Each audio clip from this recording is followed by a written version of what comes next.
Oke, assalamualaikum warahmatullahi wabarakatuh. Teman-teman, kembali lagi di vlog saya Teguh Rizwe. Dalam kesempatan kali ini saya hanya mau berbagi pengalaman ya teman-teman. Kita berbagi pengalaman bukan tentang masakan, karena saya rasa untuk serba-serbi warung makan Padang, terus masakan, bumbu rahasianya udah hampir semuanya saya share. Nah, saya bingung juga mau membuat vlog tentang masakan Padang apalagi. Karena kan udah kayak komplit kan untuk bagaimana cara jualan, terus berapa modal yang harus dibutuhkan, terus dan eh, udah mulai ada yang berani buka, ada yang berani buka. Alhamdulillah, jika ada yang teman-teman mulai berwirausaha, mudah-mudahan lancar, rezekinya makin bagus, terus kita sudah tidak bergantung lagi dengan lapangan kerja. Yang jelas kita bisa menciptakan lapangan kerja baru gitu aja teman-teman. Oke, pengalaman kali ini enaknya sambil duduk aja teman-teman.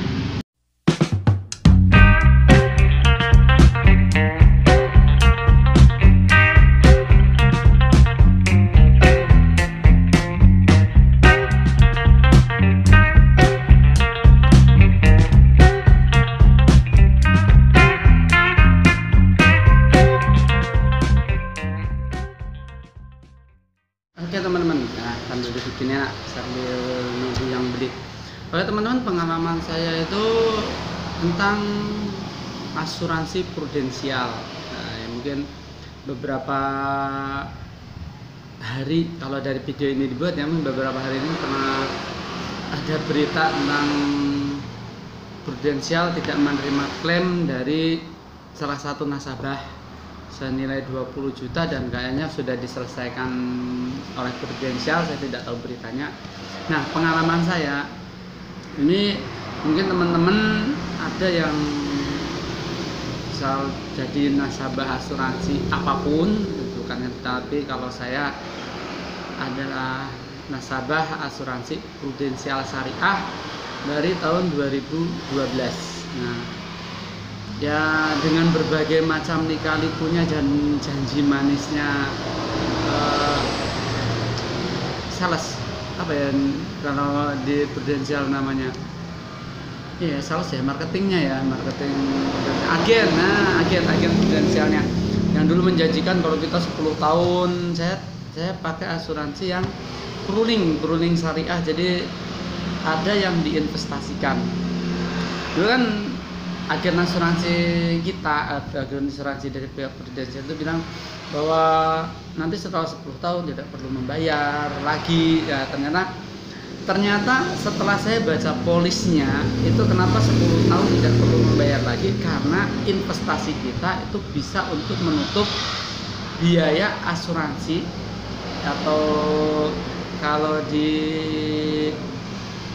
asuransi syariahnya itu apa namanya, ini nanti saya lihatin biaya asuransinya lah kalau bahasa sayanya, ujroh itu dengan sistem pembatalan unit. Nah, kita setiap menyetorkan misalkan 400.000, itu yang biaya ujroh asuransinya itu 200.000, yang 200.000 dibelikan unit dari asuransi syariah yang dipilih.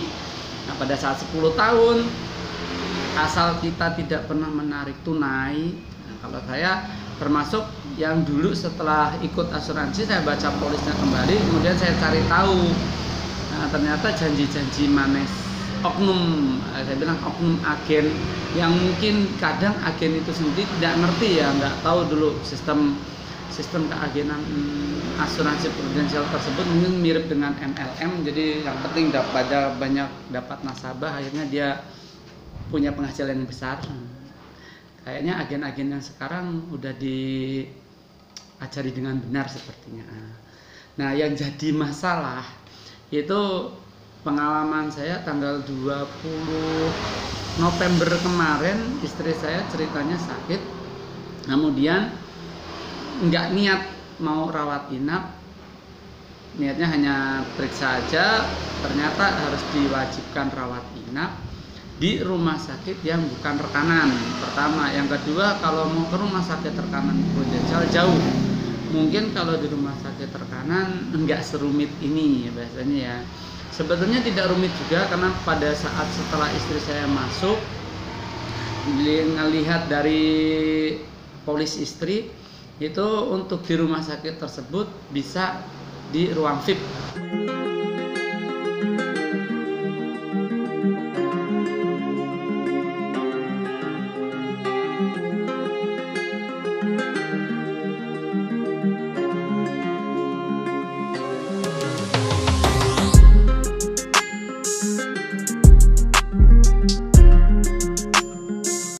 Bisa di ruang VIP karena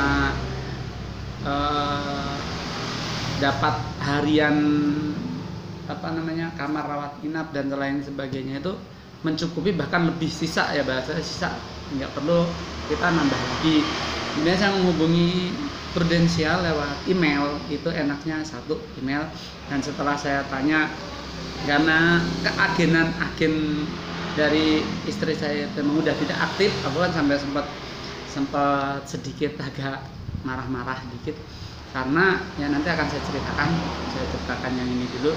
Jadi setelah masuk, saya menghubungi apa yang harus saya lakukan jika istri saya sakit dan tidak di rumah sakit. Karena akhirnya saya dikirimkan formulir untuk pengajuan klaim setelah rawat inap selesai, karena kita nanti sistemnya diganti, jadi kita bayar dulu untuk rumah sakitnya. Oke, beres, tidak diberitahu apa aja yang harus dilakukan. Nah, cuman dikasih apa aja persyaratannya, seperti formulir klaim, seperti kata sini aja nanti ya, formulir klaim, terus surat keterangan dokter, kemudian detail dari biaya perawatan, sama hasil diagnosis atau hasil laboratorium, rekam medis lah kalau bahasanya, itu kita kirimkan semua ke sana. Oke, alhamdulillah istri saya hanya 3 hari di rumah sakit. Saya juga ada asuransi Purmed ya, jadi ya setiap harinya kita dapat penggantian santunan sekitar 200.000 kalau nggak salah Purmednya. Jadi setelah kontrol, kan ada rawat jalan, ada yang di asuransi istri saya itu ada rawat jalan, kalian rawat jalannya, jadi masukkan. Pada saat saya mengajukan klaim, saya kirimkan setelah istri rawat jalan seminggu setelahnya rawat jalan, baru setelah itu kwitansi rawat inap, rekening rawat inap atau detail selama biaya rawat inap seperti ini, itu saya kirimkan, termasuk dari hasil laboratorium, rekam medis, keterangan dokter, baik yang rawat jalan atau rawat inap, terus ada keterangan dokter. Yang jadi masalah itu di rumah sakit saya, di rumah sakit tempat istri saya berobat, itu mempunyai 2 pilihan. Yang pertama itu jika nota asli, kwitansinya fotokopi, atau jika kwitansinya asli, notanya fotokopi. Saya dulu tidak berpikir harus ada kwitansi, karena di pihak rumah sakit bahwa nota itu sebagai kwitansi. Saya kirimkan tanggal 3 kalau tidak salah, dapat pemberitahuan dari pihak Prudensial bahwa surat klaim sudah diterima, akan ditindaklanjuti. Tanggal 6 saya dapat email yang isinya seperti ini. Jadi dari pihak Prudensial meminta kembali detail rumah sakit dan kwitansi asli rawat jalannya. Jadi saya kemudian email dong, bukannya ini lebih detail, tapi ternyata tidak. Jadi detailnya harus harian, jadi harus per hari. Akhirnya saya datang ke rumah sakit. Oke, untuk detail per hari itu bisa disediakan dari pihak rumah sakit. Tapi untuk kwitansi asli itu harus mengembalikan nota. Nah, tapi dari pihak Prudensial saya tanya lagi toh, bisa nggak mengembalikan notanya? Dari gubernurnya bisa, cuman kita harus prosedurnya, kita harus mencabut berkasnya dulu ya, ribet-ribet. Akhirnya saya pilih ngelobi rumah sakit. Oke, kita kasih kwitansi tapi fotokopian dan dilegalisir. Harusnya kalau namanya legalisir kan menggantikan yang asli, tapi dari pihak Prudensial tidak mau, tetap harus asli. Nah ini buat pengalaman teman-teman. Mungkin kalau nasabah, ada yang juga teman-teman nasabah Prudential, sebisa mungkin kwitansi itu asli dan minta. Nah pada saat itu saya nanya lagi tuh, ada emailnya ini, Kak, kalau kwitansinya asli tapi rekeningnya itu harus fotokopi atau scan. Di sini dijawab boleh nih, boleh fotokopi untuk detail perawatannya atau detail rawat jalannya asal kwitansinya asli. Tapi pada saat saya mau memberikan itu, saya tanya ulang daripada nanti saya bolak-balik, nanti harus mengurus lagi, karena kita dikasih waktu hanya 60 hari. Jika 60 hari itu klaim kita tidak selesai, malah dianggap batal. Nah, saya sempat berpikir juga, jangan-jangan ini diperpanjang nih kalau nggak tak tanya langsung. Kenapa di email ini, mungkin ini pertanyaan untuk Prudential, kenapa di email yang terakhir dia meminta asli semua? Ya walaupun itu prosedurnya, kenapa yang di awal harus fotokopi? Bisa fotokopi maksudnya, kenapa yang di sini minta asli semua? Oke, saya akhirnya ke rumah sakit, bisa, saya dikasih yang asli semua.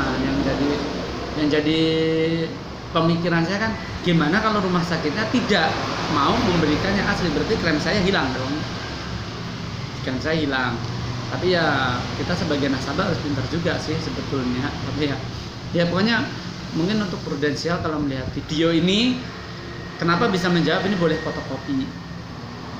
Tuh yang pertama.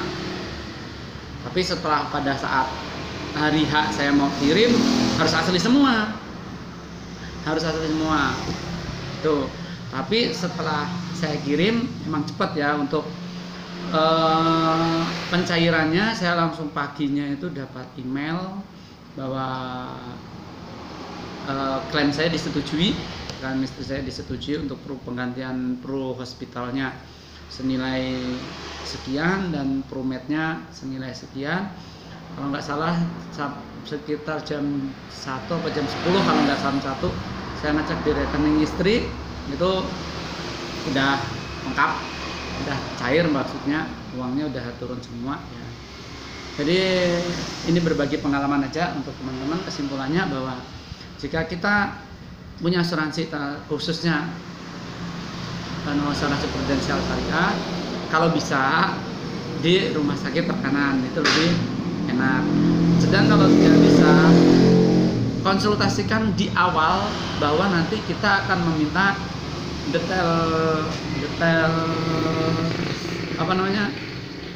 detail biayanya itu rinci tiap hari, per harian, nggak langsung 3 hari, tapi harian sampai hari kita keluar. Terus antara nota dan kwitansinya minta asli semua. Kalau rumah sakit bisa memberikan itu, lanjutkan di rumah sakit itu. Kalau tidak, ya kita bisa bebas milih rumah sakit yang lain kalau sempat. Sedangkan kalau tidak sempat ya bingung juga. Ini buat masukan untuk Prudential. Ayolah, salah satunya bisa fotokopi aja gitu loh. Itu biar kita sebagai nasabah tidak kecewa. Aku hampir kecewa loh dengan Prudential karena ibaratnya udah sekian tahun, walaupun dari yang saya rasakan sendiri, di luar agen yang mendadak-dadak hilang. Agen yang mendadak-dadak hilang ya, karena dia setelah bilang wah nanti setelah 10 tahun ini emang investasi rulingnya itu emang lumayan bagus untuk unitnya, karena saat saya bayar harga unitnya murah, ketika saya akan ambil harga unitnya tinggi ya, seperti apa ya, pembelian saham cuman bukan saham, bentuknya unit. Dan saya coba sekarang ini, saya coba untuk cuti premi ya, karena pengen tahu sih cuti premi itu sistemnya seperti apa. Emang 2 bulan udah 3 bulan ini sistemnya pembatalan unit teman-teman. Jadi kemarin saya coba ambil nilai tunainya sekitar 15 juta, kan ada ya sekarang lewat Pulse, aplikasi Pulse, itu sekitar 15 juta bisa saya ambil. Saya sisakan 3 juta. 3 juta ini kira-kira saya pengen tahu, pengen nyoba bertahan sampai berapa bulan, karena uzroh dari asuransi saya itu sekitar 250 ribu dengan manfaat asuransi pro hospitalnya ini. teman-teman, itu saya berbagi informasi saja atau pengalaman ya, karena saya sudah lama tidak membuat vlog di YouTube. Kemudian maaf jika ada salah kata, ada salah ucap dari video ini. Sama maaf juga teman-teman, saya udah lama nggak bikin vlog tentang warung makan Padang. Pertama saya bingung, coba boleh deh di komentar tanya kira-kira apa yang masih ingin dibahas tentang usaha kuliner warung makan Padang. Walaupun saya bukan ahli, cuman saya berbagi pengalaman dari usaha saya yang alhamdulillah selama di sini aja udah 12 tahun ya, dari yang 10 tahun ya kerjasama, ada yang kerjasama, kemudian sampai saya bisa merintis usaha sendiri. Jadi saya udah buat videonya ya teman-teman, dari pertama bagi hasil, saya tidak punya modal tapi punya skill, dan akhirnya sampai saya bisa buka usaha sendiri. Terus masak-masakannya juga udah saya share, bumbu rahasianya juga udah saya share. Alhamdulillahnya juga subscriber saya juga ada yang langganan untuk bumbu rahasia itu, bumbu kering ya, bukan rahasia lagi, rahasia yang udah tidak rahasia. Nah teman-teman, semoga sehat selalu, sukses selalu, semoga kita selalu dalam lindungan Allah. Sampai jumpa di vlog berikutnya. Assalamualaikum.